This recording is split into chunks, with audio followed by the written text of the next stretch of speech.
Cancer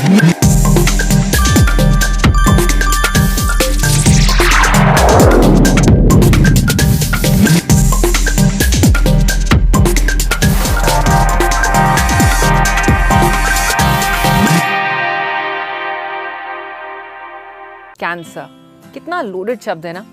जैसे ही कोई इसका नाम लेता है हम सबके सामने किसी ना किसी का चेहरा आ जाता है।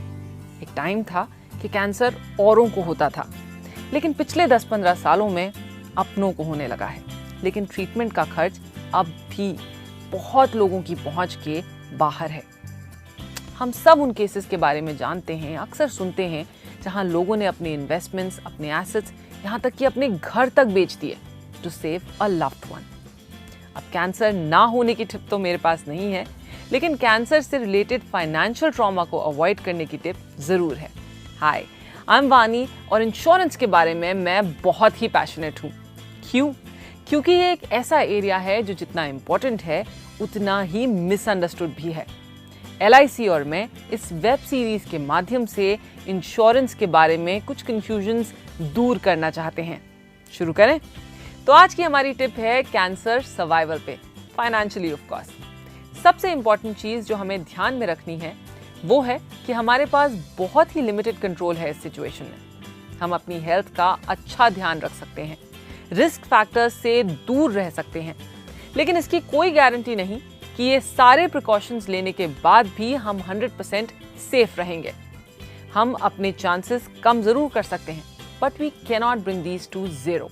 आजकल कितनी रिसर्च ऐसी है जो रोजमर्रा की चीजों को कैंसर से लिंक करती हैं, जैसे कि माइक्रोवेव्स, प्लास्टिक बॉटल्स वगैरह वगैरह वगैरह। हमें लगता है कि केवल स्मोकिंग और तंबाकू जैसी जानलेवा आदतों से दूर रहें तो हम कैंसर से भी दूर हैं, मगर अफसोस कि अब ऐसा नहीं है। सो इट्स एक्सट्रीमली इम्पोर्टेंट कि हम रेगुलर मेडिकल चेकअप्स कराएं। जितना अर्ली डिटेक्शन उतना बेटर प्रोग्नोसिस और उतना ही छोटा ट्रीटमेंट। सेकंड, अपने लिए एक कैंसर कवर पॉलिसी जरूर लीजिए। यस, क्योंकि यही एक ऐसा एरिया है जहां आपकी मेडिकल पॉलिसी भी कम पड़ सकती है। एक तो अमाउंट की बात है, और दूसरा ये कि वो अमाउंट किन चीज़ों में खर्च कर सकते हैं आप। हेल्थ इंश्योरेंस आपके हॉस्पिटलाइजेशन कॉस्ट्स कवर करता है, मगर ट्रैवल कॉस्ट्स उसका क्या? प्री हॉस्पिटलाइजेशन ट्रीटमेंट्स जैसे कीमोथेरेपी। क्योंकि कैंसर का इलाज अलग है, इसकी ज़रूरतें भी अलग होती हैं, और इसीलिए LIC ने कैंसर कवर प्लान को कुछ हटके बनाया है। कैंसर पेशेंट्स की पहली जरूरत कैश इन हैंड, ट्रीटमेंट के लिए ही नहीं मगर ट्रीटमेंट से रिलेटेड हर छोटे बड़े खर्च के लिए। कई बार हम जिस शहर में होते हैं उस शहर में स्पेशलाइज्ड कैंसर हॉस्पिटल्स होते ही नहीं। कितनी फैमिलीज ऐसी हैं जिनको शहर बदलने पड़ते हैं, क्योंकि अक्सर कैंसर का ट्रीटमेंट 1-2 साल तक चलता है।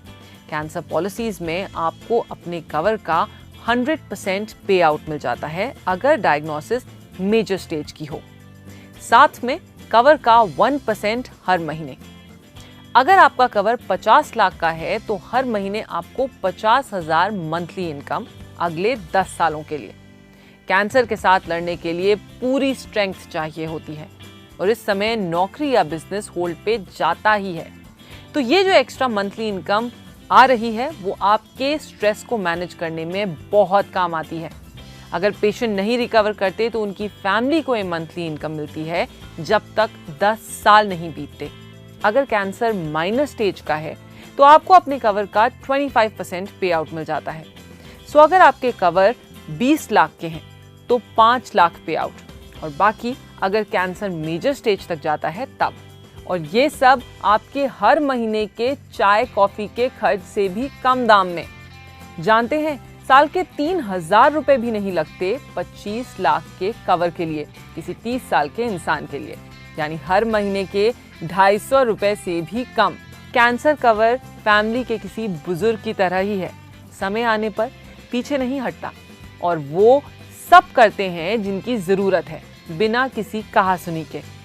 डायग्नोसिस से लेकर मंथली इनकम तक आपको बस डायग्नोसिस रिपोर्ट LIC की ब्रांच में सबमिट करनी होती है with no extra paper work. सुन के ही रिलीफ हुआ ना? इमेजिन कीजिए कि लाइफ के उस टाइम पे जब सारा फोकस रिकवरी पे रखना हो, ऐसा एक्चुअली हो पाए। आधी लड़ाई तो आप वहीं जीत जाते हैं जब पैसे का स्ट्रेस नहीं होता। ना किसी और पे डिपेंड रहने की ज़रूरत, ना जिंदगी भर की मेहनत के बनाए हुए एसेट्स को तोड़ने की ज़रूरत। तो सोचिए और अपनी फैमिली से इस बारे में बात कीजिए। ये बातें अनकंफर्टेबल ज़रूर हैं, मगर ज़रूरी भी हैं।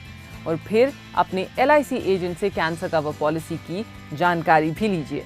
इस हफ्ते आपके 2 मिनटों के लिए बहुत शुक्रिया मेरी और LIC की ओर से। हमारा show life insurance made easy आपके लिए हर हफ्ते हाजिर है। तो अगले हफ्ते हम 2 मिनट में बात करेंगे क्रिटिकल इलनेस पर।